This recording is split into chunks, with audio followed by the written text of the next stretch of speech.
ఇప్పుడు కొన్ని సంక్షిప్త వార్తలను చూద్దాం. చంద్రగిరి మండలం తొండవాడ సమీపంలో ఏర్పాటు చేసిన ఏపీ హౌసింగ్ కాలనీలో చోటు చేసుకున్న అవినీతిని గుర్తించి వెలికి తీయాలని, పట్టాలు పొందిన బినామీలను గుర్తించాలని చంద్రగిరి ఎమ్మెల్యే పులివర్తి నాని అధికారులను ఆదేశించారు. బుధవారం సాయంత్రం అధికారులతో కలిసి ఎమ్మెల్యే పులివర్తి నాని తొండవాడ హౌసింగ్ కాలనీని సందర్శించారు. ఏపీ హౌసింగ్ కాలనీలో అధికారులతో ఎమ్మెల్యే పులివర్తి నాని సమావేశం నిర్వహించారు. అనంతరం ప్రజల వద్ద ఎమ్మెల్యే నాని వినతులను స్వీకరించారు. తొండవాడ హౌసింగ్ కాలనీలో చంద్రగిరి, తిరుపతి రూరల్ మండలాలకు సంబంధించిన వారికి మొత్తం ఎన్ని ఇండ్లు మంజూరు చేశారో వివరాలు ఇవ్వాలని అన్నారు.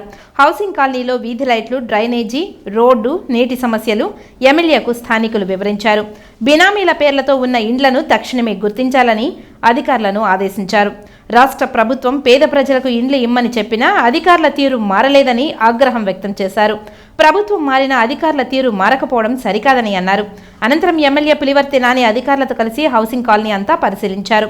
ఇప్పటి వరకు జియో ట్యాగింగ్ చేయని వారికి ప్రతి ఇంటికి వెళ్లి ఇంటి హక్కుదారుల వివరాలు అడిగి తెలుసుకుని దగ్గరుండి జియో ట్యాగింగ్ చేయించారు.